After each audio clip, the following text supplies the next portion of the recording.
If you having girl problems, I feel bad for you, son. I got 99 problems, but a bitch ain't one. I got the rap patrol on the cat patrol. Foes that want to make sure my casket's closed.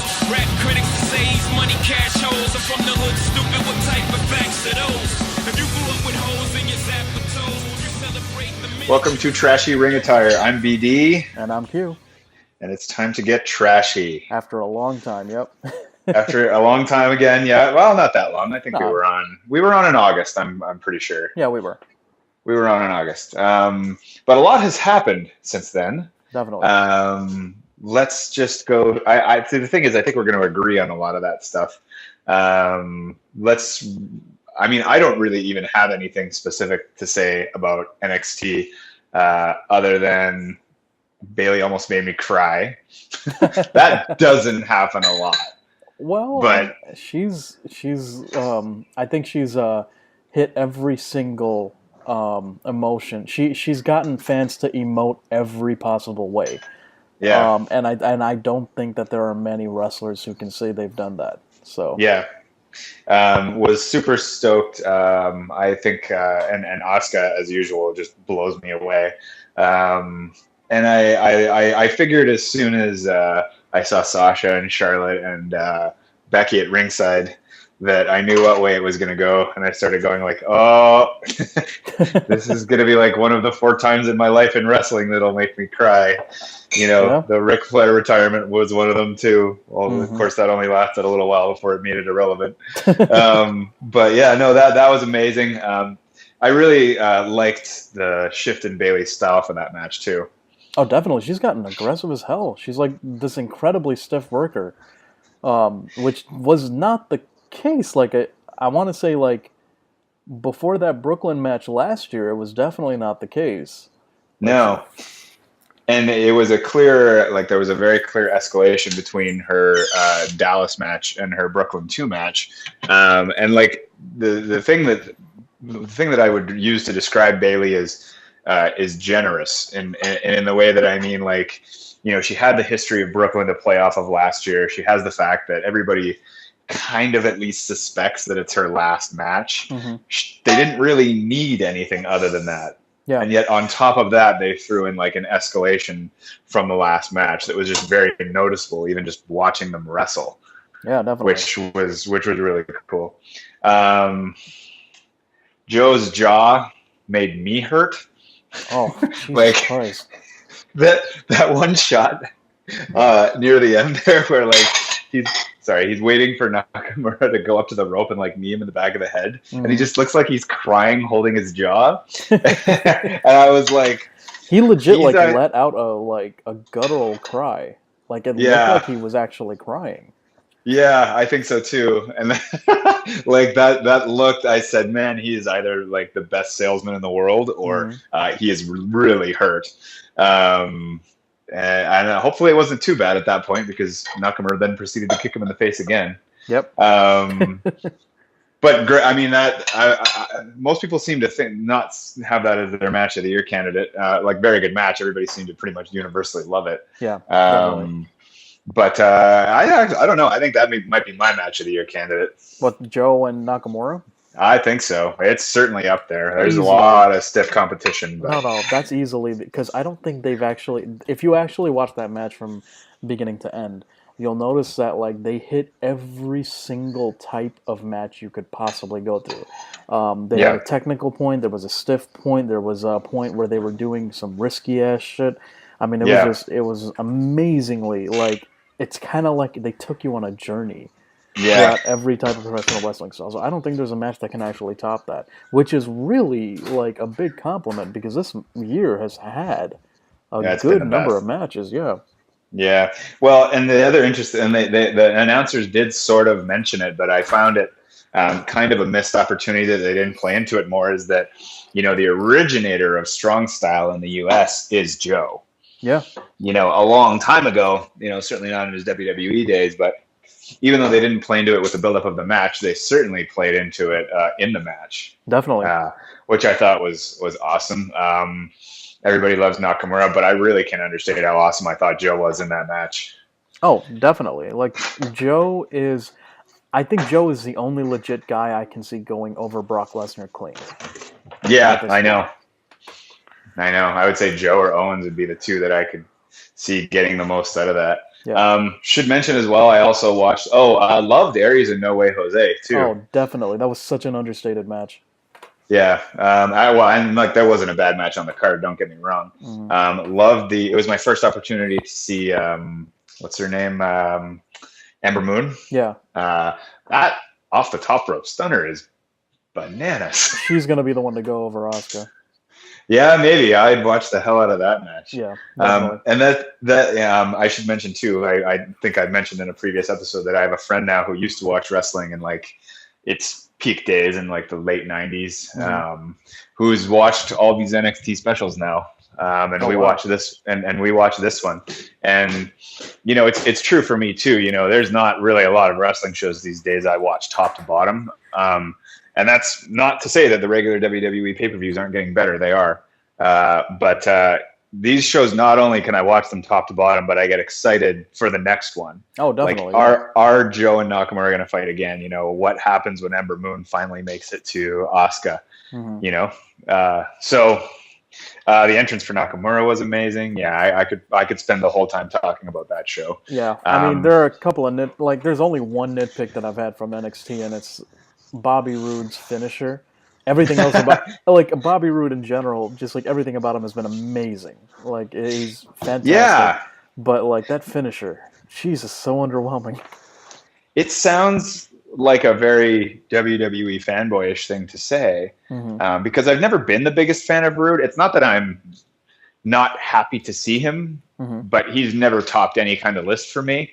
So I don't know if I'm as into it as most people are. But I gotta say, in terms of committing to something and putting in best effort, like that character that he's got now, I really, if you put it on paper, that's a Miz-ish type gimmick, and he's never done anything like that before. And if you would have told me before he came in that's what he's going to be doing, I would have thought that's awful.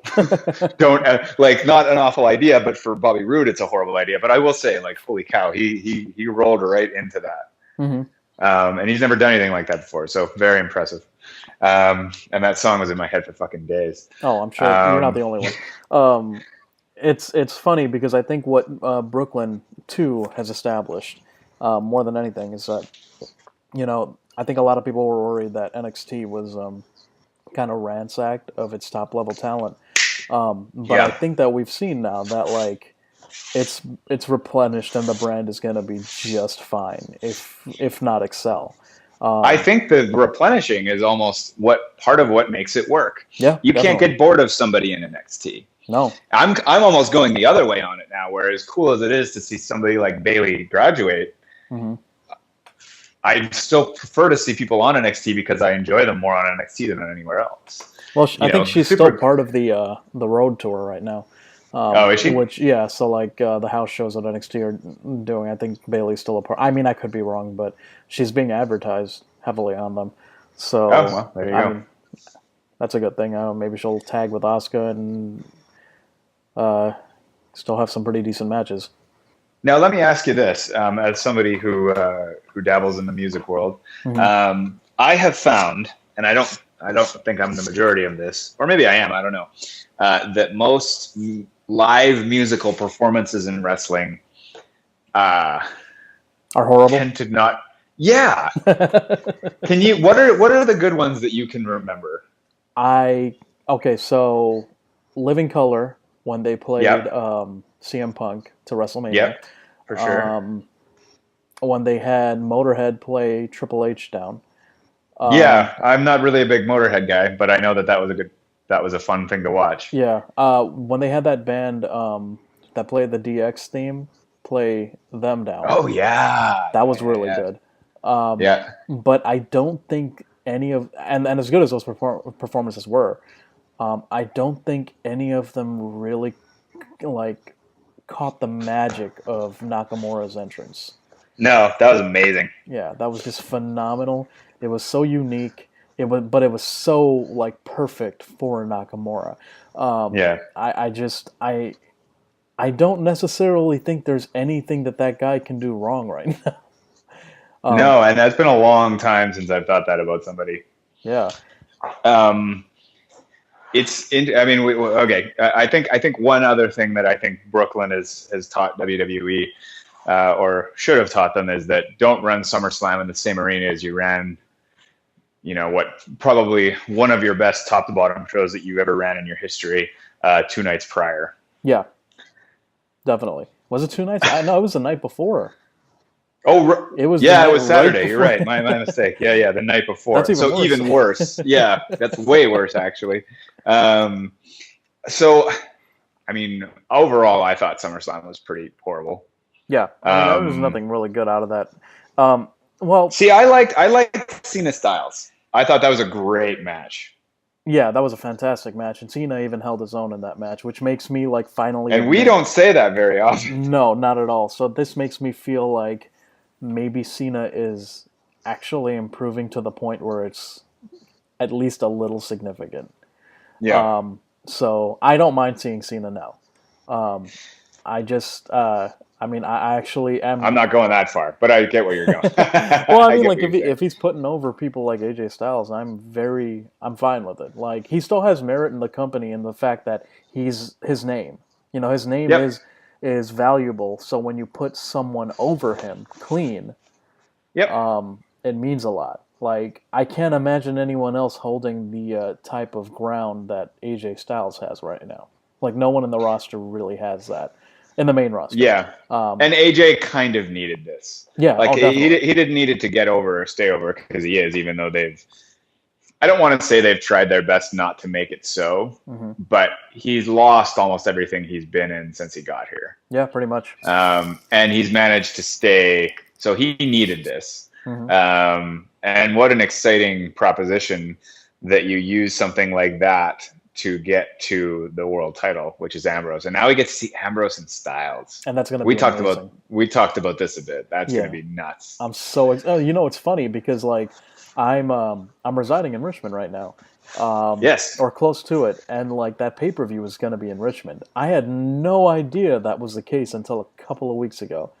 Oh wow, are you going to go? I don't know if I can find decent tickets. Yeah, definitely. That's going to be awesome. Yeah. But we'll see. It's what, a couple of weeks now.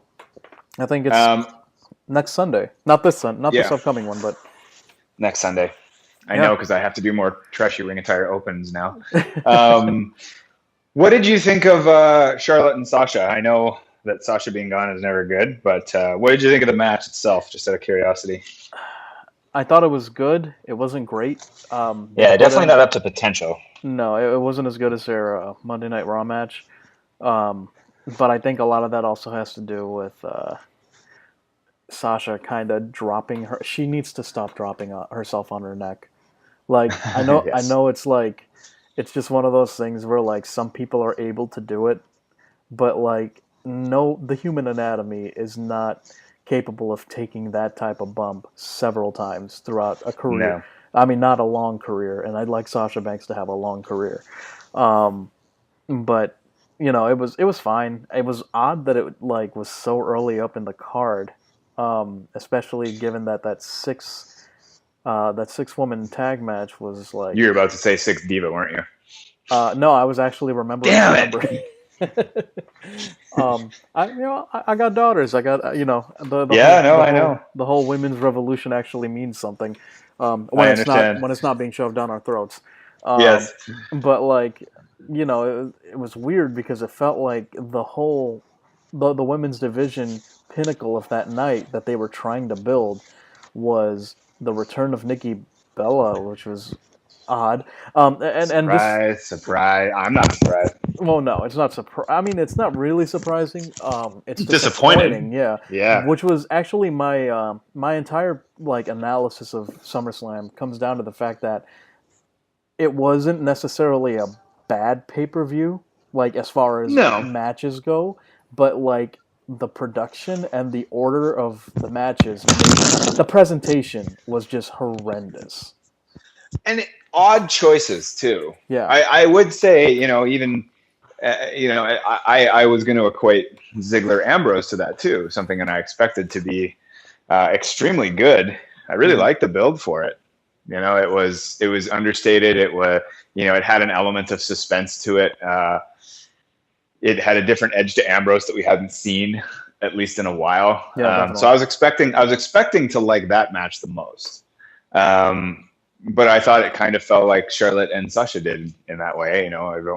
I never know who to blame or if there is anybody to blame for those situations. Probably not. But like you said, the whole placement of the like the way that they ordered everything, it was just bizarre. Yeah, it really was. And I will say that I'm happy to say that I was right because you said that Ambrose and Ziggler would close out that card. Oh yeah, I mean, I was hoping that they would because it was the WWE title. Yes, but yeah, that didn't happen. Joel is still hanging on to that too. I was listening to Classy this morning, and Joel's still hanging on to that too with the Universal title. And he says, he's like, that's the title with the history. That is the title. This other thing is the thing that you made for Raw, and it's not as important. And I agree with him. He's right. But that's not the perspective that the company has. I never believed that that's the way they were going to go with it. I never did. No, of course not.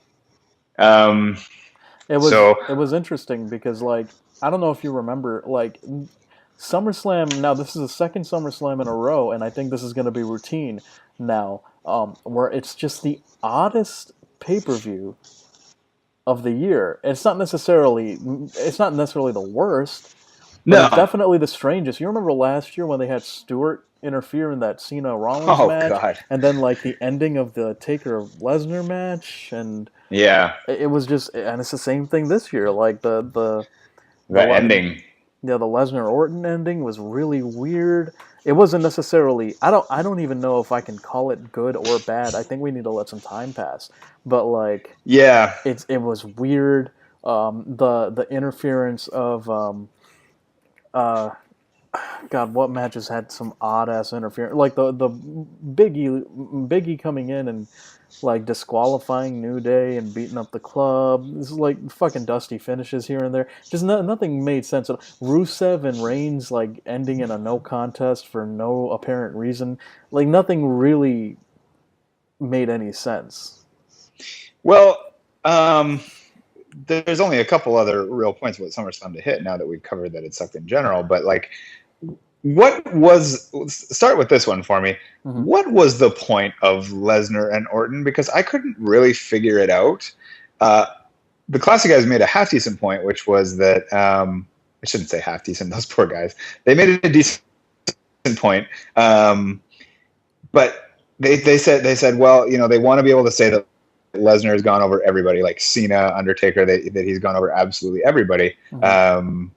And Orton should be on that list. Now that's debatable to me, but I can see the merit in the point. Do you know what I mean? Mm-hmm. Like why did they have it?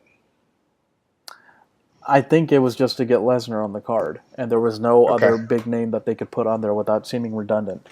But I mean, you get something a little bit almost as bad as redundant with this match, and that's pointless. So, I don't know. Yeah, and I didn't care for the match, and I usually care for most Lesnar matches. I think that despite what people might say, I actually think Lesnar's a pretty good worker. Barely having to work probably helps with that, but I the ending was bizarre to me. Are they setting up? Yeah, go ahead. What are they setting up? Shane and Brock? Is that the deal? Oh, Jesus Christ! I hope not. I know that they're having Randy and Brock fight again on a just WWE live event on a Saturday, which I'm sure is going to be just a network exclusive. But like, it's in this month too. It's in September. I don't know. Like, if I'm very honest about this. Yep. I don't give a shit about Brock Lesnar anymore. Really? I mean, so that's interesting. I mean, there's just all right with everything that's been going on. with Styles beating Cena, Ambrose being champion, Owens being the Universal title, people like Owens, Rollins, and even Big Cass being thrown into the main event scene. You got all this stuff going on. In NXT, Nakamura and Joe's being called up. Bailey has just been called up. I just feel like Brock is a little unnecessary. Yeah, I don't even necessarily agree with you on that. I mean, I guess the thing Brock is not somebody I would want around in all the time for that kind of a role. And as long as he's kind of out of that picture fighting somebody like Orton, who's also not really in that world right now, I'm okay with it. I guess my opinion is you can never really have too much good stuff. And having Brock around doesn't take away from my excitement from Big Cass or AJ or Joe's being called up. Well, eventually he will be. But let me ask you this: okay. Have you enjoyed the last two Lesnar matches? Well, or the last Orton, three? No, but I also don't. You're gonna have to remind me because I know I enjoyed. I thought that the Ambrose one was odd and suffered from poor. I thought the match was poor, but not because of either one of those guys. Okay, but the one before that were the Undertaker matches. Hello, guys. You got me there. The Undertaker matches were strange.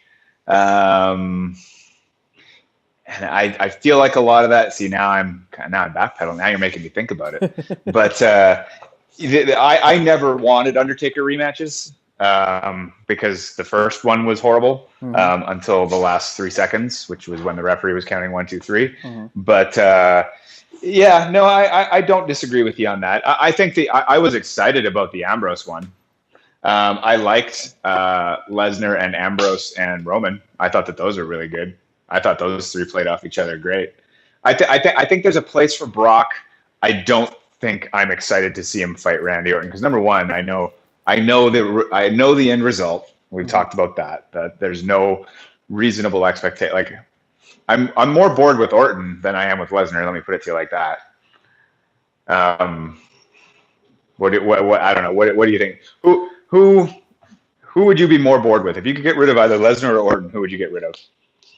I mean Orton, but that's the thing. The only reason I say that is because you still have Orton doesn't necessarily have a lot of value left, even in his name, where Lesnar has value in his name, where he can put someone over.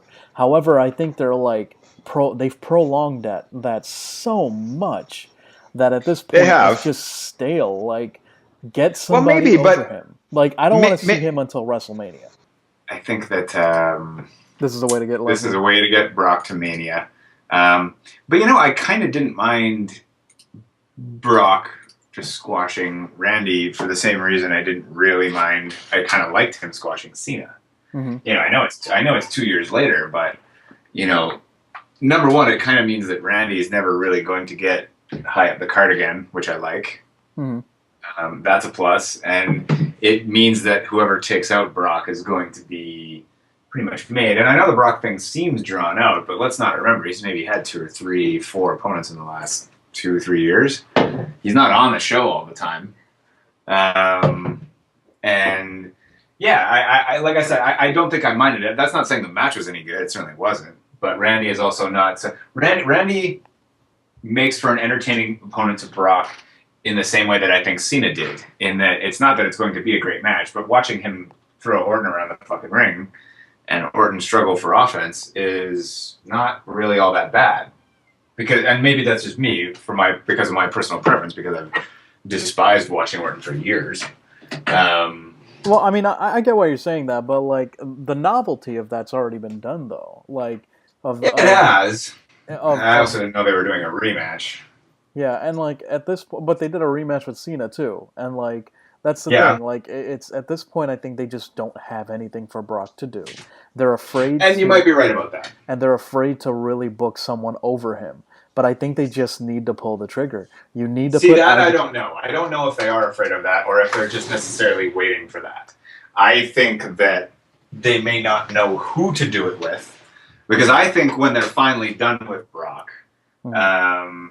I think it'll be one person that beats him, and then he's gone. And I think that's the right way to do it. I Um, agree, but like I just don't want to like, and I think a lot of people feel like very similarly to me about this, and that's like it's not that I don't want to necessarily see Brock Lesnar. I just want to see him in a different capacity. Like we've seen him do this like a million times over. It hasn't been like there hasn't been a good match with him doing that unless it's like a triple threat match. Um, yeah. and like, you know, we've seen him face everybody else and it's just been stale. Like since the Cena match, he hasn't really had a one-on-one match that stands out. And the only reason the Cena match stands out is because it was a novelty match. And See, I disagree. I think he's had good matches with Rollins. I think the triple threats that he had were good. I think that's all I can think of right now. But that being said, he's only had 3 or 4 matches. Like I know that doesn't sound like a lot for 2 years, but he also hasn't been around that long. I think what they're doing Mhm. is much in the way that I think they're sort of evolving towards a different structure at the top, where it's not just going to be one guy. That they will have somebody go over him. They're just not sure who that's going to be yet. I think Finn Balor would have been up pretty high up on their list until very recently. You know, I don't know. Like I said, I think the right way to get Brock out, because I don't want to see Brock around forever. Don't get me wrong. Mhm. I would like Brock to get to. I think timing is their problem. I think he's beaten Triple H, Cena, Undertaker, Orton now, Ambrose, and some other people. Roman. Did he beat? He didn't really beat Roman. I just think they've run out of people for them to do it with. And I think he may have another year left on his contract. But what I would do is I would maybe have him fight one more person, and not some Big Show nonsense either. I would find another name that hasn't lost to him yet, and then I would have somebody beat him at Mania, and I would have that beat the end of Brock. I think there are only 3 people who could do this convincingly. Okay, And let's hear it. This is interesting. Samoa Joe, Agreed. Kevin Owens, Agreed. and Bray Wyatt.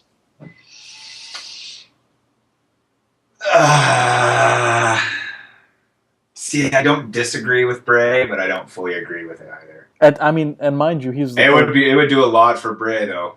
Yeah, I mean, like that's like for Bray. I think booking wise, it makes sense. Yeah. Only from the sense of like if you want to get Bray Wyatt back to where he needs to be, have him beat Brock. But I would rather see Samoa Joe or Kevin Owens do it.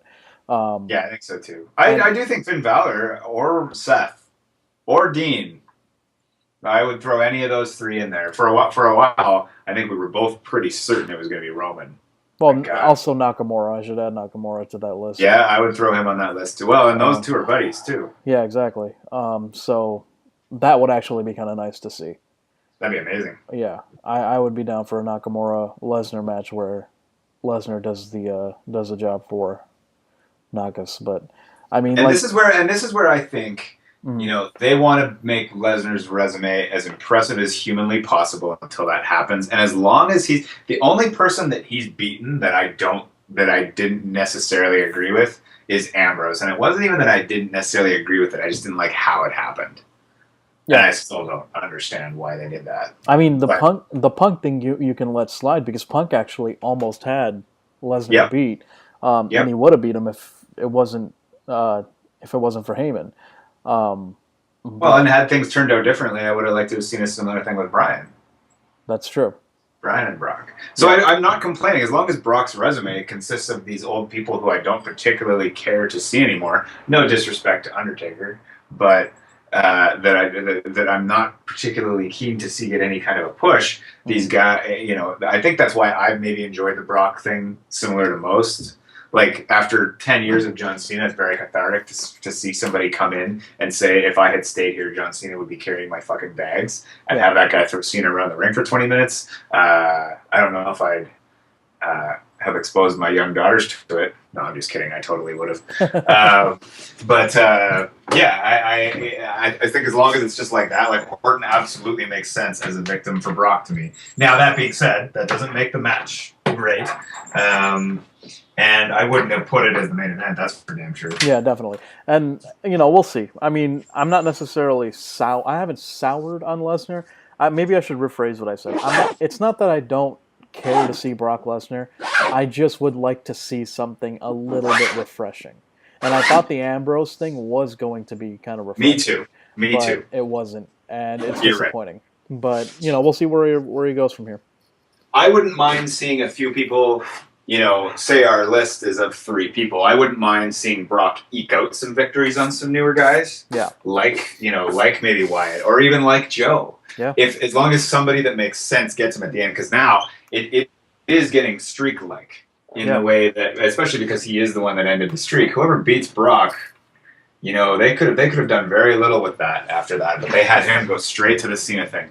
Mm-hmm. And then it was a straight prize fight, and had it not been for their pipe dream for Roman, who knows what would have happened? But it is going to be interesting to see what they do with it.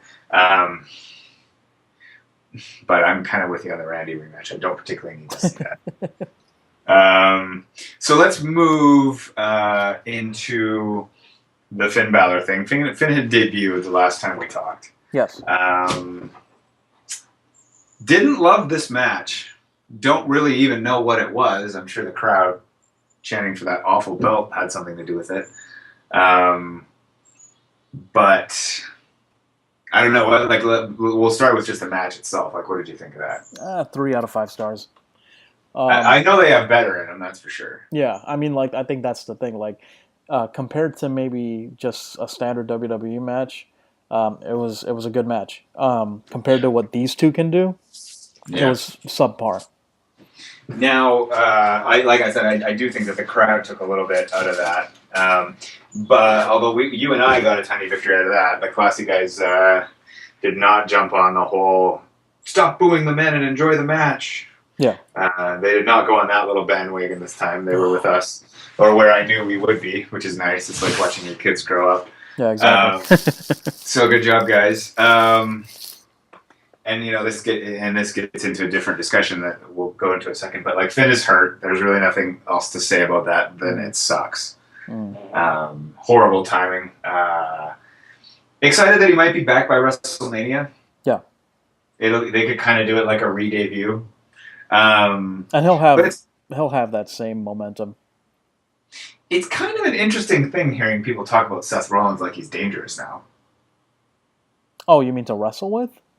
Yes. Oh, that's because you've seen that. It's just it's stupid. It's just the stigma that people like Bret Hart put on him, and obviously when people like Bret like someone in Bret Hart's position says something, unfortunately, a lot of wrestling fans will put idol worship over actual common sense.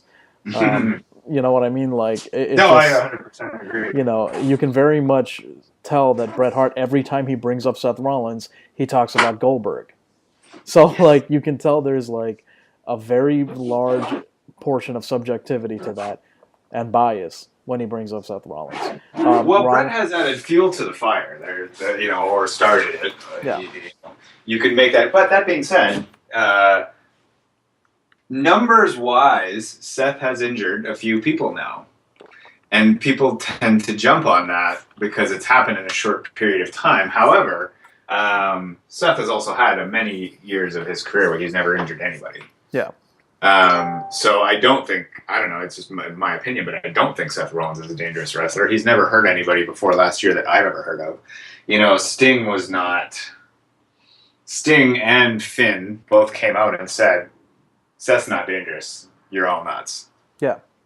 So if that's not a good enough indictment of him not being dangerous, if you're not hearing it from the people who's hurting him, or who he's hurting, supposedly hurting, then I don't know how much more impeachable a source there can be. So I don't think Seth is dangerous. Does Seth have a couple more dangerous moves? Did the curb stomp hurt somebody? No. It never did. They just banned it just because they thought it might. It's the whole concussion thing. I mean, it was going throughout the NFL and the WWE, and rather than wait for something to happen, they were They took a precaution, which is fine. I mean, like, I love the curb stomp. I'm sad that it went away, but like, Me too. it's not going to kill Seth Rollins' career. No, and Seth's been doing the buckle bomb since ROH, Yeah, but I mean, and I don't remember anybody getting hurt. I mean, I will say this: if they need to take the buckle bomb away from Seth, I get it. It's not. I mean, it's I don't not. love the buckle bomb anyway, to be perfectly honest. Yeah, I'm not. It looked clumsy. And Seth has an array. Like, his move set is fucking huge. So like, it's not really gonna kill him. It's not gonna do anything negative to him. So if they need to take away the buckle bomb, then I'm sure Rollins doesn't care. Like, I'm sure there are other spots that he can do. As far as like him being dangerous, it's fucking stupid because like, I think when you remember when he was part of the Shield, when he was when like throughout his entire WWE run, when he was put in the main roster, this includes when he was part of the Shield and an active member of that, when he turned heel, when he was the part of the Authority, and then when he was champion, he wrestled every Monday and every SmackDown, like every fucking night he wrestled. So like, putting that like, and he accidentally broke John Cena's nose, which he recovered from. The Sting and the Balor thing was definitely, I get it. The buckle bomb. He injured 2 people.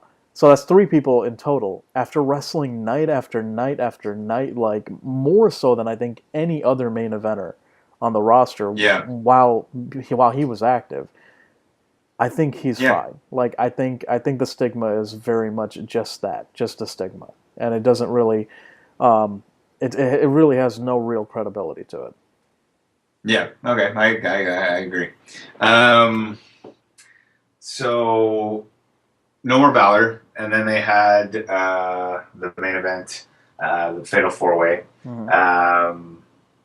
and that was pretty much the best outcome. Yeah. That I could have possibly. Now, I hope we don't get too much McMahon out of this, and I do have a sinking feeling that we might. Well, I don't want to see Triple H and Foley. Sorry. I mean, if Mick Foley, but no. If it means that, I don't want to see it either. But if that means that, like, if Triple H versus Foley means that we're going to see them not really get too involved in Kevin Owens' matches, title matches with Rollins and Reigns, then, I'll take it. Well, and I could see Foley being willing to take some shots from Owens, which would be fun. Which could rephrase that. It could be fun. Yeah, definitely. So that's fine. Now, I mean, one of the things that really got me about this was the crowd chanting "You deserve it" after he won it in a heelish fashion. Yeah. And I know that there's that section of the internet that if you're not a meathead like Ryback, they're not going to get behind you. And that's fine. But, for a bad guy like... who apparently went on a tangent about how, like, Owens is, like, the worst pick to represent the company, which... What a fucking moron. All right, sorry, go ahead. Yeah, I stopped listening to Vince around the same time I stopped listening to Brett. But I mean, they chanted "You deserve it" for a bad guy who just won the belt from probably the most hated kayfabe-wise guy in the company. And they chanted "You deserve it" at Kevin, and I think that there can be no greater, much like Punk and much like Bryan and much like a few other guys that we've seen in these past few years, they're really, it's the little things like that to me that say more about how truly over or how truly deserving a guy is. Oh yeah. And so I was really, that was my favorite part of the whole thing. I thought that was cooler than the title in itself, that he got that. Yeah, 100%. And yeah, Kevin Owens is world champion. I did not know. I mean, I hoped and I thought that we might get to see it. He certainly deserved it, I thought, from a very early time on the main roster. But you never really know for sure, And so, what did you think that we would see this? Did you think he was going to win that match? I didn't think he was. Actually, yeah. I had a Did you? sneaking. Okay. I had a sneaking suspicion that he might. My money was on Seth. I thought Seth was a safe choice, so that wouldn't have surprised me. I thought but then again, Finn Balor beat Seth Rollins at SummerSlam, so Yeah. it was interesting to see that they were willing to pull the trigger on Finn Balor. So if they Yeah. were willing to do that for him, then I thought Owens definitely was a shoo-in for that too. Now it really just depended on what they were going for, and I knew it was either going to be Rollins or Owens. They were really playing a big cast that night, which I I'm thought. glad he didn't win. Oh, me too. And not because I don't want to see him as world champion, but if they give him that now, it'll be like the first time they ever gave Punk a world title. Yeah, I don't want to see that. He's going to get lost. And that's not good. Well, he's just now finding his ground, and that's the thing. He's finding his character now, on his own, and people are 100% behind him. Imagine once he starts really cultivating that, how much people are going to be behind him. It's going to be great. I'm 100% on board with the big cast push, but I'm glad that Kevin Owens won. And seriously, think about this, man. We talked about this, how what made the one of the reasons why the Attitude Era is so fondly looked at is because at the drop of a hat, you could you actually had credible main eventers.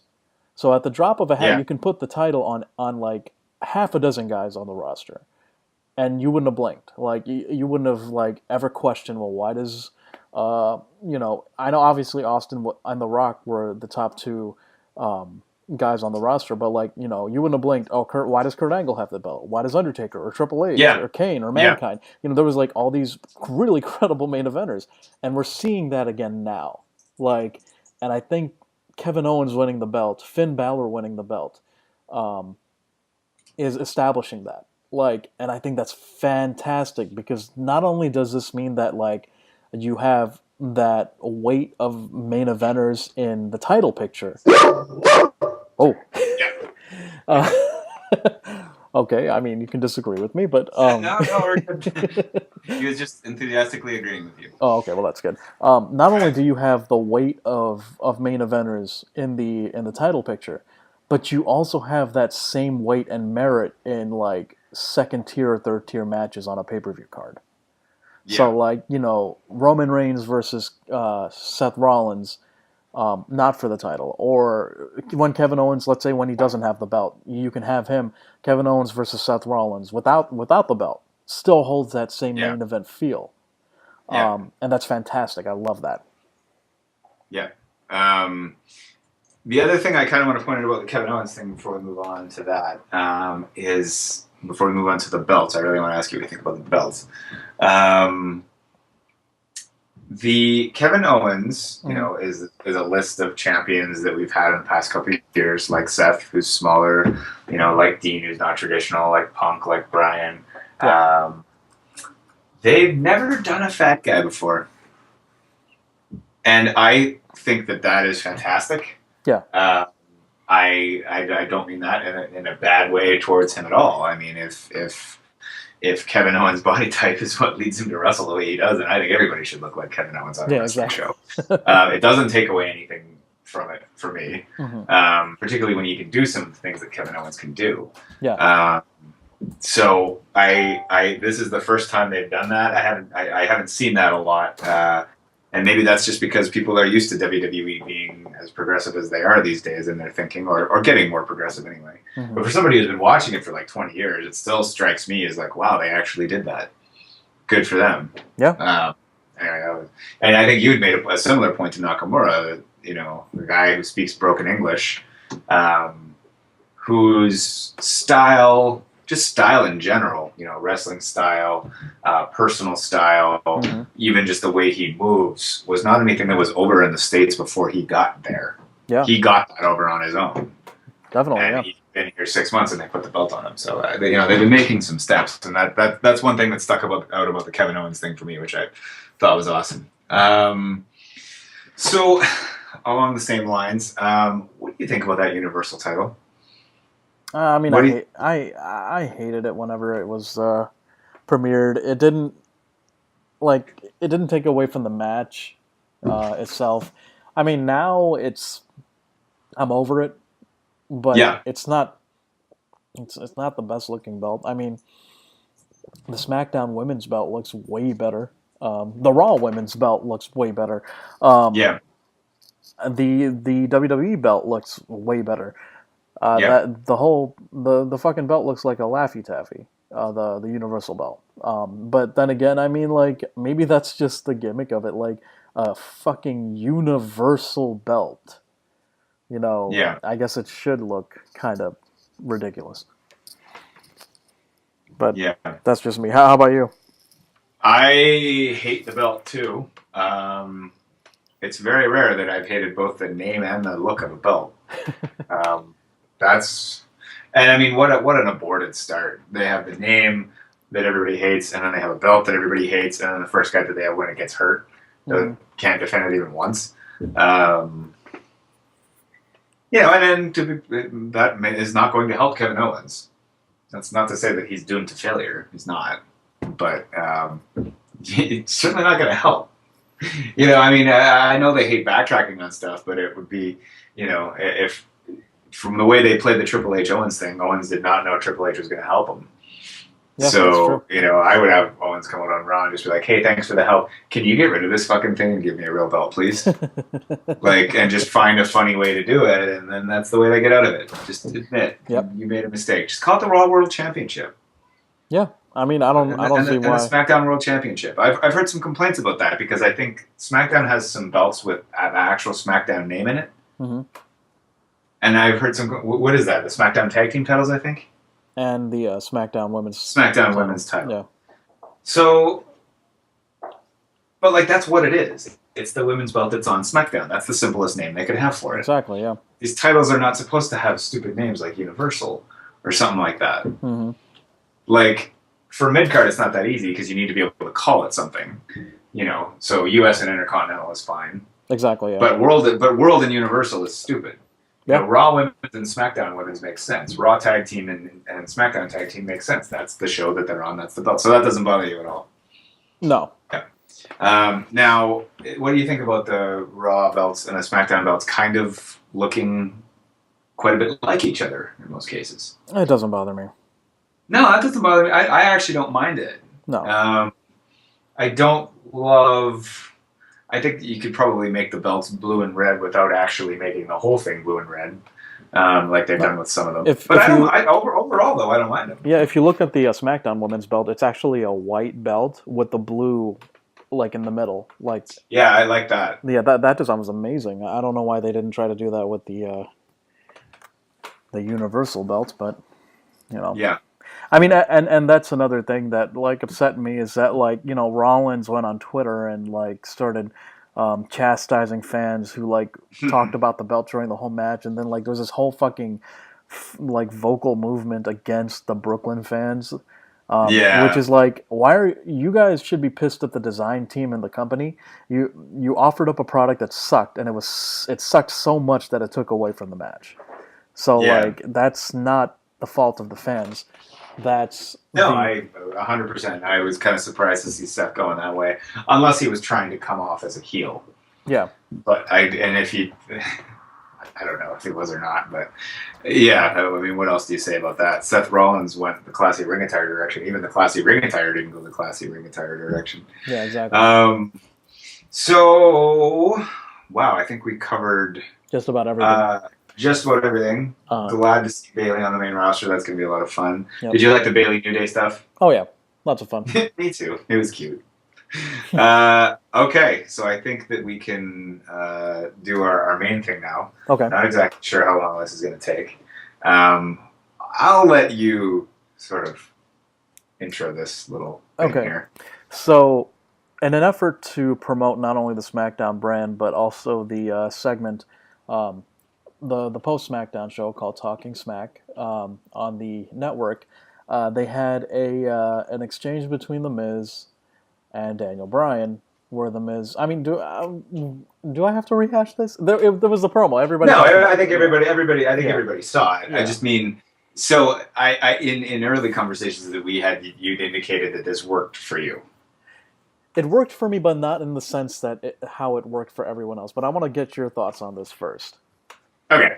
I put up an intern activity on Pulse about this. Yes. I don't, and the classic guys pointed this out. Now, I've never seen Talking Smack, and I'm certainly not super motivated to seek any more of it out. But it's a clunky conversation from both ends because they're slipping in and out of kayfabe. Yes. That's part one, and Bryan was doing that too. So it's a weird, it's kind of a weird platform to start on, which made the whole thing kind of shaky in my mind. The crux of the argument seemed to be that Bryan wrestles a dangerous style. Yes. And he had to retire early because of it. Mm-hmm. And The Miz does not. I'm not entirely sure if he's ever left his feet. Yeah. And so he will be wrestling for longer. Yes. An odd thing, an odd promo in its entirety. What I was surprised at was I went on to Wrestling Inc., which is where I watched it. Mm-hmm. And the amount of people on there that just absolutely love this and identify with Miz was really surprising to me, and that's what led me to write my article, "The Miz, King of Soft Style," which was an amazing tagline, by the way. Thank you. Now, The Miz, there's a few things that came up on this. Number one, people weren't entirely sure that if it was real or not. I don't think either you and I are going to debate the fact that it was not real. God, the amount of people who actually think that this was a shoot. All right, sorry, go ahead. So yeah, we obviously don't need to discuss how ridiculous that is. Yeah. I saw a lot of, go back to the bingo halls and shit if you want to do that style, and I don't really see where that comes from either. You know, Bryan had talked about the WWE style has evolved. Now, is that a fair statement? I think you would agree with that. That 100%. In the past 5 years, especially, that WWE style has evolved. 100%, yeah. I saw a lot of people saying that, you got these guys flipping around the ring with like false finishes and yada, yada, yada, and their high spots and whatever. Yeah. But we need to go back to like larger than life personalities. And that was always kind of a false equivalency to me because you can find guys that have both. Yeah, they're not mutually exclusive. Yeah, you don't, it doesn't need to be that way. Yeah. Oh God, what else? There was 100.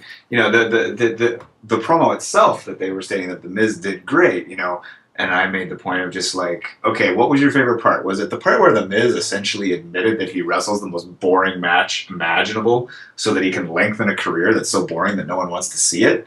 Was it the part that he went in and out of kayfabe by talking about bumps before talking about titles that he won in a fictional environment? Or was it the part where he fucked up his lines at the end? Like I didn't get it. I don't understand it. Okay. So help me out here. All right. So I'm gonna go ahead and I liked the promo, not for the same reasons that everybody else did, or for what most people did, because what ended up happening was so the Miz comes in and he brings in the IC belt and he gets upset because apparently he feels like he is not getting the recognition he deserves as the IC champ. Okay, and then Bryan says that he has respect for the belt, he just doesn't have respect for the champion, and then he called Miz a coward. Now, and then that led to that heated exchange. So I'm going to go ahead and say that even though the Miz did bring up the confrontation, it was Bryan who really pushed that argument. He initiated that whole argument of styles. I don't know that. And maybe it was taken in a different direction, and maybe there was a miscommunication. But I don't know. Like that seems to me like you're talking to the Miz as a heel there. Well, not necessarily knocking his style. Like it was only after Miz introduced the whole like, you wrestle a dangerous style, and now you can't entertain the fans anymore, and your career was cut short. Yeah, 17 years of career was cut really short. You wrestled that indie style, and then bam, 17 years later you get hurt. So it was only after the Miz did that Bryan started to talk about him wrestling a very soft style. Nope, that's not how it happened. No? Okay. No, it was the other way around. Bryan called him a soft worker and a coward, and then Miz went off and attacked Bryan's style. So Bryan initiated this, but here's why I like. I remember the coward thing coming first. I didn't remember the okay.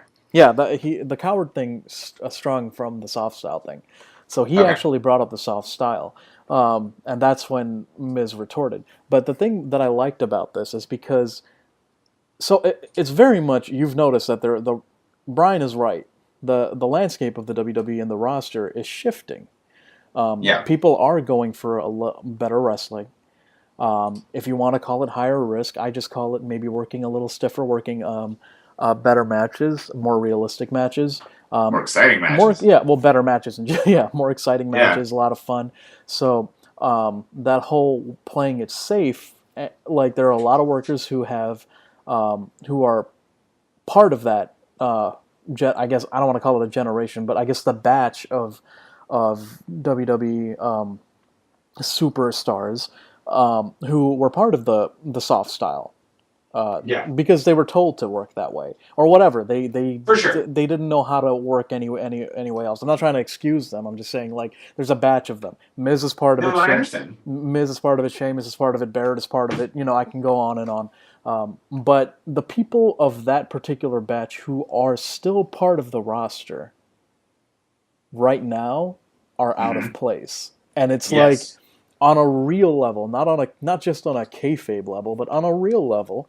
They are out of place. But that's good. Yeah, no, it's a great thing. But I'm not against that. I'm very much for that. But like what I'm saying is like they're utilizing that particular misplacement or displacement as a part of the storyline, which kind of caught me from out of left field, but in a good way, because I thought it was just going to, and I would have been happy with this too. I thought they were workers like that were just going to sizzle, like they were just going to go out, they're going to fade out, but what happened here is like that particular displacement that I'm sure people like The Miz and people like Sheamus are probably feeling a little upset about that, like about the fact that they are basically lost in the shuffle right now. Yeah.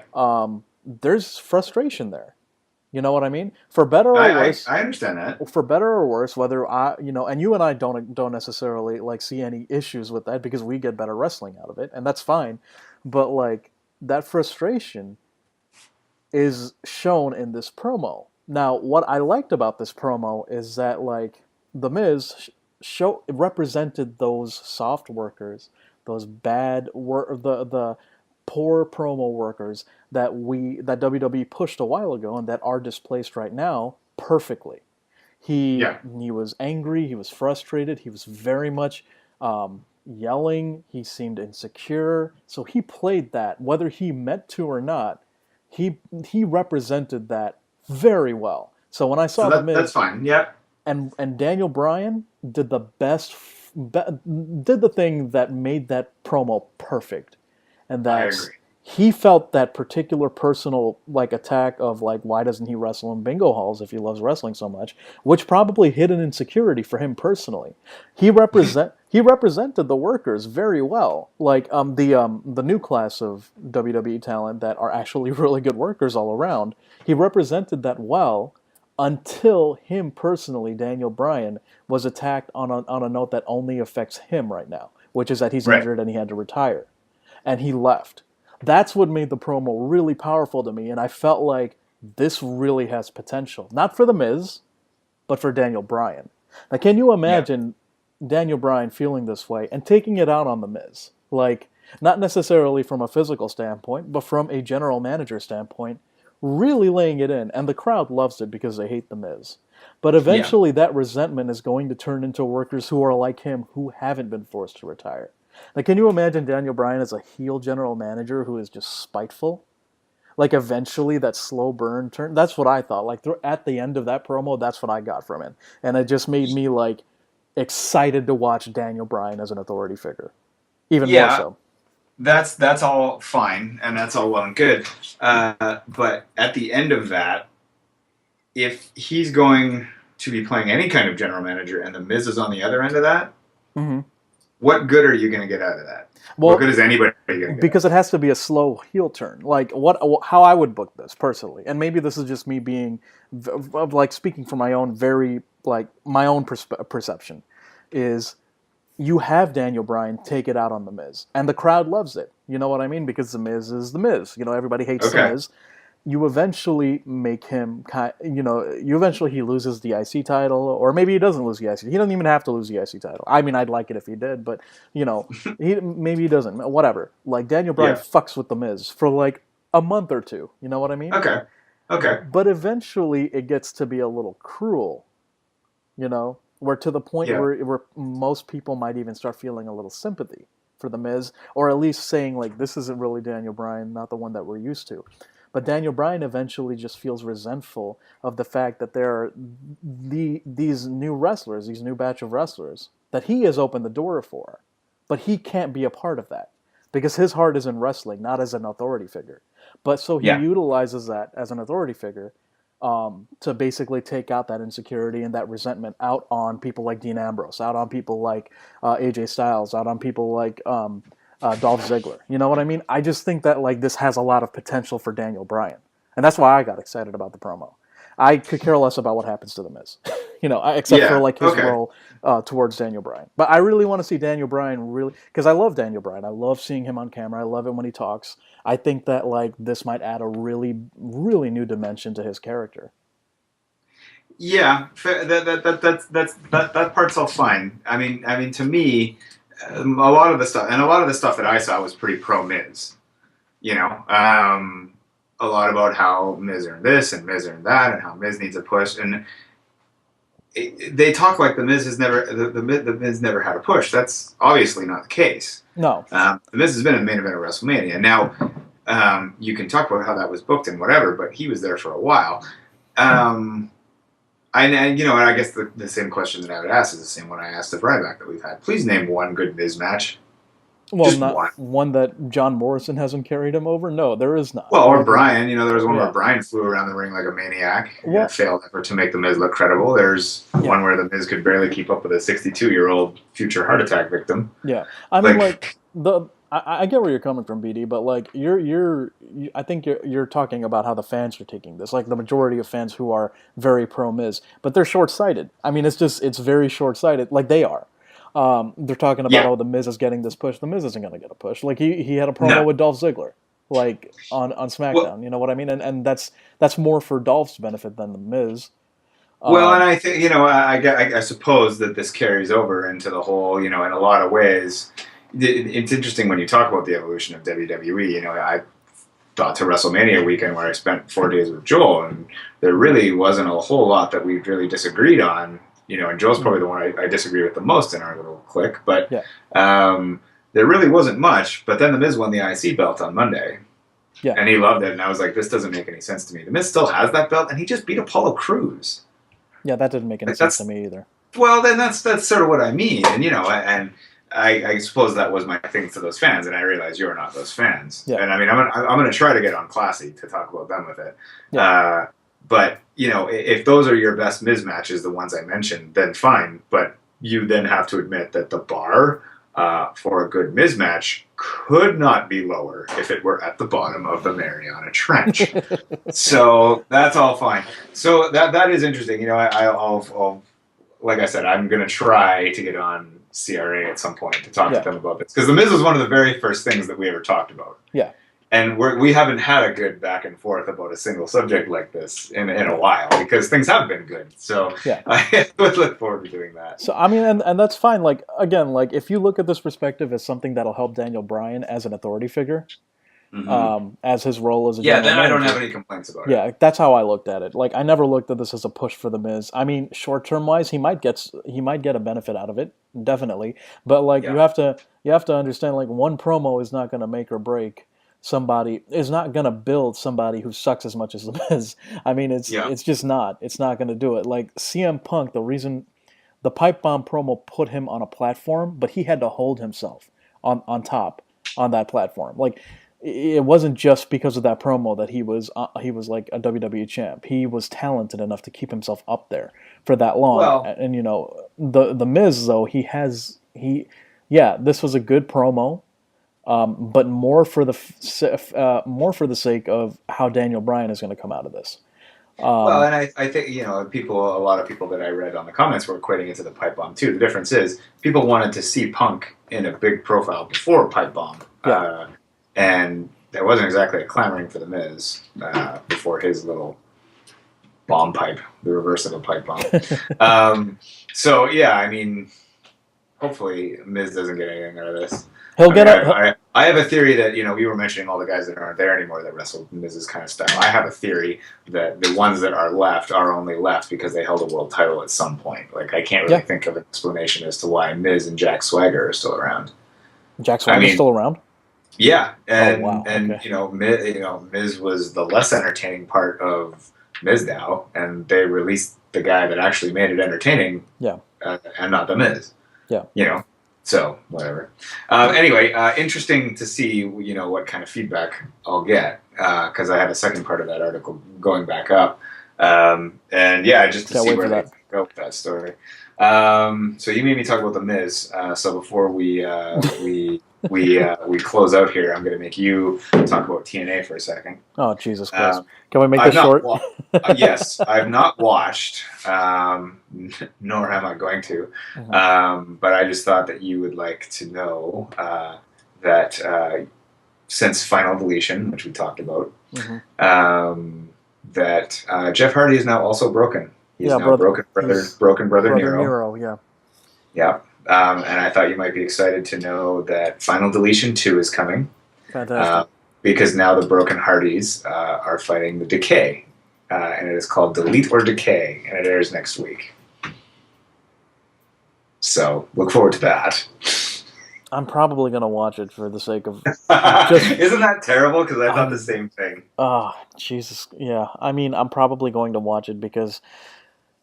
I mean, besides like my... the same way I wanted to... In the same way that we really wanted Randy and Batista at 31. Or 30 or whatever it was. Yeah, but I mean, at this point, though, it's not really going to be because of the crowd reaction. I think just to see... Like, it's kind of two reasons. One, obviously, for my on-again, off-again masochism.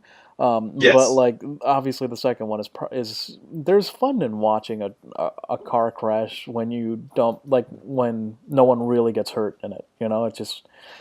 or a train wreck. You remember when we had Zork on? And... I was going through some random guys that they threw in an X Division match for an upcoming pay-per-view, and I'm like, and there's somebody here called Crazy Steve. Well, here we are several years later. Crazy Steve's still around. Steve is still part of whatever the Decay is. So yeah, for anybody who live action role plays, this is going to be a pretty sweet deal. Now, so maybe we'll car crash that up. I'm excited about this. Now, the other interesting thing, and this was actually just announced today, I just saw it before I logged on here. TNA is getting rid of the King of the Mountain title, which is a belt that Jeff Jarrett introduced into the promotion to promote his own competing wrestling promotion, which is just all kinds of weird. They're getting rid of that, darn. And they are introducing the Impact Grand Championship. Wow. Now, do you know what? Here, there are specific rules for this belt. Okay. And I've never heard of anything like this before, and I just want to hear what, if you can separate the TNA out of it, do you think this is a good idea or not? Specific rules for this title: 3-minute rounds per match. Judges will award points with a winner per round. Oh, Jesus, stop. No more. A match can end on a pin, knockout, or submission. And if a match goes the distance, the judges pick the winner. Who the hell thought that it would be a good idea to have a title for a predetermined UFC fight? Billy Corgan. Smashing Pumpkins. Oh my god, this is why Smashing Pumpkins are the most overrated 90s band. I mean, you can play Disarm anytime you want, and I'm going to listen to it. But beyond that, I kind of agree with you there. So that's happening. And it looks like, they've obviously taped shows. But it looks like the finals will be, I don't know at what point in the tapings this occurred, but they haven't even announced it in taping land yet. But apparently the finals are between Drew Galloway and Aaron Rex, which I believe is Damian Sandow. Yes. Yes. Still moving away from those former WWE stars. Good job, guys. Oh my god. Can that possibly play out well? I mean, I like Damian Sandow, but I'd rather see him in What Culture Pro Wrestling than TNA. Well, I think TNA is where you're not in TNA if your career is going the way you want it to. Yeah, exactly. But I mean the belt in general, like in what? That's horrible. Like this reminds me of when WWE tried to do that boxing thing in the '90s with Brawl for Butterbean and All. yeah, the Brawl for All thing. This is horrendous. Like, I just sent a message to the Classy guys too, just to see what they think about it. I do love Joel's TNA takes. I will say that on Joel. Like I remember when he was messaging us while watching Final Deletion, and he's like, "I don't understand. Am I a character in this video?" He's like, "How did Matt Hardy get access to drone technology?" And I think that's all we got to cover. Until next time, you can follow us on Twitter at TRAttire. You can follow myself at BD_CRA. You can follow my friend Q here at Jonah Q, KUE. Check us out on Inside Pulse Wrestling. Our episodes are up there. Make sure you subscribe on iTunes. It's the quickest way to get the episodes. Congratulations to everybody in the Trashy Ring Attire for moving up. Last time, our buddy James Sawyer took first place by a 2-point lead. Make sure everybody votes before the pay-per-view next weekend. And I think that's all I got. So until next time, keep it trashy and fuck the Miz. Rap mags try and use my black ass so advertisers could give them more cash for ads. Fuckers, I don't know what you take me as or understand the intelligence that Jay-Z has. I'm from rags, the richest niggas, I ain't dumb. I got 99 problems, but a bitch ain't one. Hit me! 99 problems, but a bitch ain't one. If you having girl problems, I feel bad for you, son. I got